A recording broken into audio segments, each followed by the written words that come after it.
Say yes every day to the world and to your heart. Open up your eyes and let your spirit start. Say yes to the dreams you hold inside. Let your soul be your guide and say yes every day. Thank you for joining us today for another episode of Wednesday Wisdom. Today, we are joined by the amazing Cheryl Braunschweiger. She is the SVP of Residential Lending, a producing loan officer, and CEO and chief girlfriend of Mortgage Girlfriends, a national community supporting women in the mortgage industry.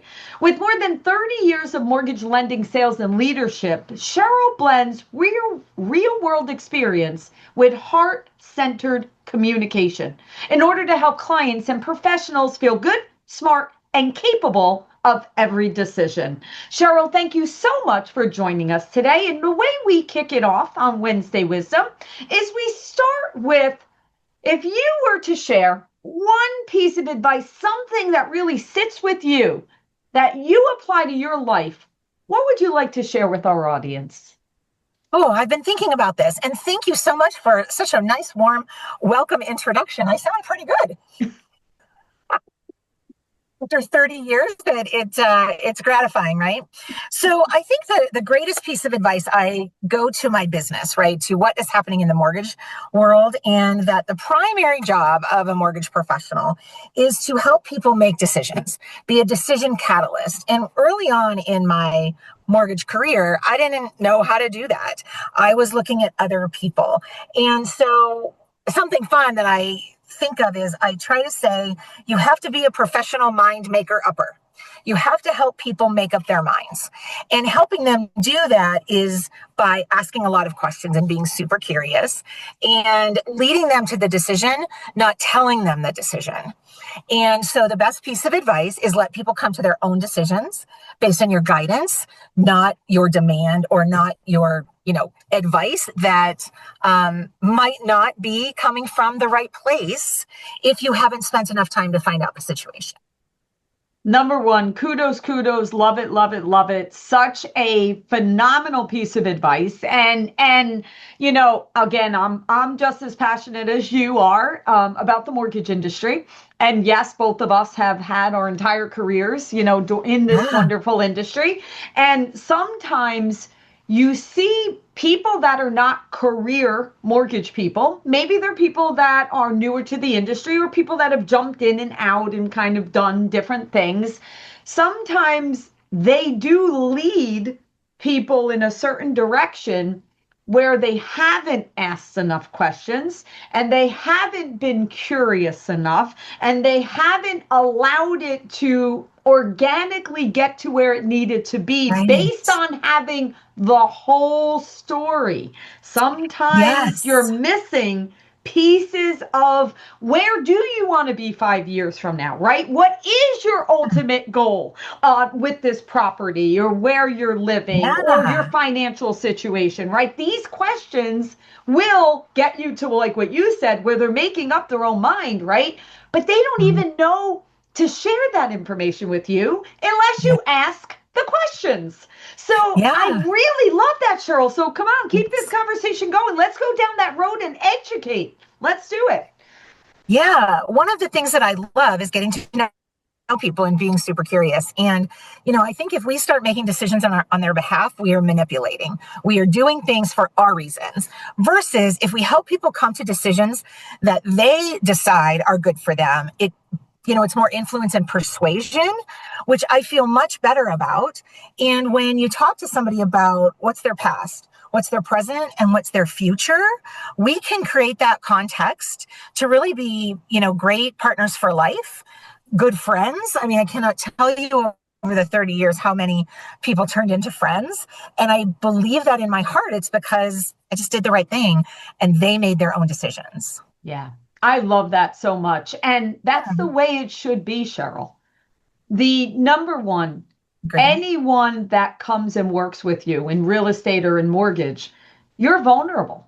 I mean, people, I say you're opening up your kimono, like you are like, this is what I make. This is what I've done with my credit. This is what you're going to see on my bank statements and where I shop and what I do and where I like to Yes. go get a drink and where I like, whatever.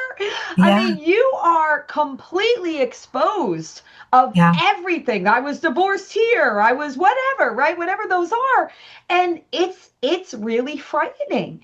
And when we can be that trusted advisor to where we can say, let's do this together. I appreciate all of this and let's really understand it. They are a partner for life because Yeah. nobody really wants to share that type of information over and over and over again. Once you do it, it's like, okay, this is my sister, this is my man, this is my guy. I'm going to Yeah. work with you on the rest of my whatever I'm doing in the future. So I love this conversation and let's keep going. We're going deeper. You're Okay. all about relationship, it sounds like, which we Yes. all know is vital, vital, vital. You've been doing this a long time, so it sounds like you have this book of business and kind of you're with them, your partners, your friends, and then of course you're working within that community, right? So I want to hear if we're giving out some tips, we're giving out some wisdom to our audience that's listening. What are some things that everyone should be doing to be able to create those strong relationships and be able to have them lasting for generations? Great questions. And I've been thinking about these just in general over the last Yeah. couple of years because our climate and our environment and our industry is changing so fast. And so I think a couple of things are don't be afraid to be messy. This middle is messy. We don't necessarily have all the answers. And ultimately, that's what makes us most relatable to our clients. And so, number one, give yourself permission to be messy and to not know everything. Because when we lead with certainty, we miss a whole lot of context because people don't tell us things unless we ask them the right questions. So, asking lots of good questions, not just, what do you do? How much do you make? How much cash out do you want, right? Like those are very surface level questions. I like to do deep dives on tell me everything. I'll remember what I need. I'll forget the rest. But unless I have the right context, I may not give you the option that would be best for you. Number one. Number two, I think really surrounding yourself with the people that you want to be like or that you can learn from. I found if I'm the smartest person in the room, that's not a good thing. I want to be with the people that are doing the things that I want to do because I also believe that you become the people. What's the quote? Yeah, Like the five. Yeah, the five people yes, that surround five you. people. The sum of the Mhm. five people. Mm-hmm. The sum of the five people. And I believe that. And I think that number gets amplified when we are so technology centered and we have a lot of FOMO and there's a lot of noise. And, social media is not our friend 9 times out of 10. And so where I feel women especially are struggling right now is confidence levels in what they do, how they show up, and how they're perceived. And a lot of it does have to do with our industry and the movement to go be a pretend person on AI. Go make reels that maybe aren't your thing. And if you don't do it, you won't be able to stay alive in this business. And I think that that's actually such a disservice to anyone who's wanting to be a great mortgage loan originator, but women especially. We've been told long enough that we aren't enough or that we aren't paid the same or we aren't going to get the same opportunities. Whereas I think this is a huge opportunity for women to kind of take that back because we are looked at, yes, we need a big collective hug, right? We need more people that are willing to kind of lock arms and say, let's figure this out together, than go make another AI video and show up in your inauthentic self and hope somebody calls you. Yeah, completely agree. And that's a great transition into Yeah. the next thing that I wanted to speak about. Let's speak about mortgage girlfriends, right? So give us the origin story, right? Like, where did that start from? What was your thought at that moment of what the inspiration was, and kind of tell me fast forward of where you are today with it. Yes, thank you for asking. So, Mortgage Girlfriends was not my passion project. In fact, it went Okay. all the way back to a gal named Karen Dice, who started. I know Karen very well. Yes, love Karen. 2008, she found this same need, right? And so Yeah. she said, women need to be together, and she had retreats and resources and all the things. And then, great for her, she decided that it might be time to retire. And another gal came in, her name was Cindy Garza, and she was sort of looking for something different. And then life happens, and she said, you know what, I'm gonna retire from mortgage, and I'm gonna follow my passion. I'm gonna open up a women's clothing boutique in Florida. Look at that. Awesome. So she said, I've been a mortgage girlfriend, since Karen had it. And I thought the timing was right. I raised my hand and I said, I think I can kind of be the legacy. Now, I'll tell you, I've had some bumps over the last year and a half, and it hasn't gone as expected.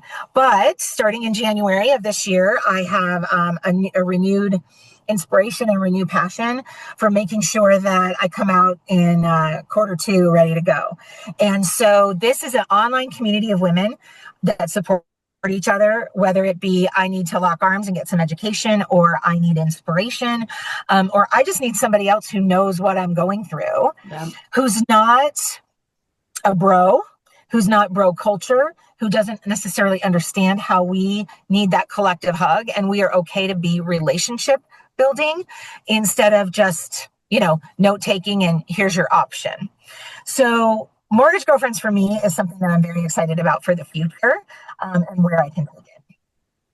That's awesome. Well, I'm happy to hear that you're continuing that legacy, and that's very important to me. I lead a couple of different women's groups in the mortgage industry, Yes. and listen, we're at that stage, both of us doing this for so long. This is part of legacy now, right? And I know for myself, and I say this all the time, I want to leave this industry better than I found it.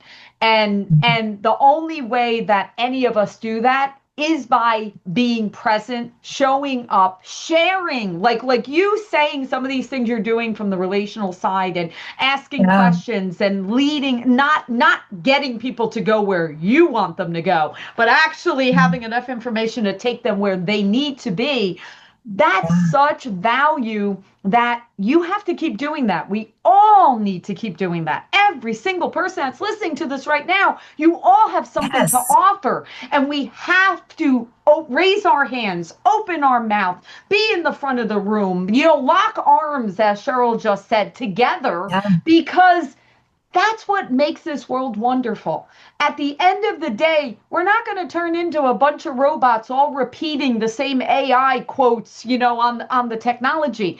Our empathy, our relationships, our uniqueness and personalities, and all of that, coupled with our knowledge, is what we need in this world exactly at this moment. So, Cheryl, thank you for continuing on your passion with Mortgage Girlfriends. We wish you the utmost success with that. And when I get to the end and we ask how people can learn more, certainly share both, right? How they can get to know you and Mortgage Girlfriends. All right. On that, and I could go on with you all day, Cheryl. We're on the same page. And note to everyone, Cheryl and I have never met before.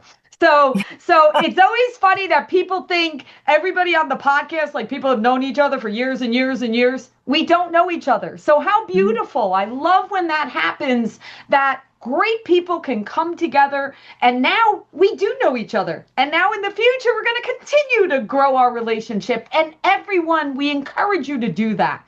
Reach out. No one is competing against anyone. We are all in this together. We are in an abundant mindset. There's plenty of business for all of us, and we're just here to serve those families, right, in our communities. So remember that. Reach out to your fellow mortgage person. There's plenty we can learn from each other every single day. Okay, so Cheryl, we're wrapping this up. Love the conversation. Thank you so much for being here. My final question that I like to end with, Cheryl, I believe that when we say things, we're kind of planting seeds to a future. Now, it might be a seed that takes a long time to grow, or it might be something that can grow very quickly, depending on what we say in our words. But I like to end because I believe everything is possible. Everything. And so, my last question for you, if I was to take out my magic wand and say to you, Cheryl, I'm going to give you unlimited knowledge, unlimited sources of anything that you would need to accomplish this. What one thing would you want to accomplish or bring to the world? Such an important question. And the collaboration that you speak about is really where my heart lives. I am a teacher at heart, and the collaboration is, while also vulnerable, so needed. And so if I had a magic wand and I could wave it, it would be about our business. And I would provide every single woman in this industry with the unwavering certainty that their heart is actually their greatest competitive advantage. And it's not something to apologize for. It's not something to hide, because we need those resources to build the global standard where communication is taught as a primary skill. Currently, communication is lacking so much in schools, in the workplace, that people quit their jobs rather than have difficult conversations. They lose sleep and they have health issues based on stress because we don't know how to communicate. So if there was one thing that I would do, is I would give every woman the confidence and the certainty that leading from their heart is the best way to do it, and that we would remove the noise of this industry so that women could go back to the soul of the work that are helping families do what we do best and not worrying about what everybody else is doing. Think we could do that? I think that was mic drop. And you know what the beauty of everything that you said was, Cheryl? You've already started doing that. So Well, people like you. The seed. Yeah, people like you, people like me, it's already that growing. are being lighthouses. That's correct. Yeah. Right. And we're the lighthouse to the people that need us. And, I am excited that I'm an elder in this business and I can give wisdom. Right. And I hope that I can be a good guide for those coming up behind us, because we need that too. 100%. That's exactly right. Well, Cheryl, thank you so much for being that bright light. And Yes. Please share, how can people learn more about you and Mortgage Girlfriends and everything you're doing? What's the best way for them to learn about you? Yes. Well, I'm all over social, even though sometimes I think it's not great, right? But we use it for good, not evil. My LinkedIn is probably the best place. I have all of my stuff there. So it's Cheryl Braunschweiger, right? With LinkedIn, you can connect with me, and then mortgagegirlfriends.com is our website, and all kinds of connection opportunities there, as well as you can learn a little bit about our online community and some of the things that we're doing and what our vision is into the future. Awesome. Well, thank you so much, and keep shining bright. Thank you. Thanks for having me.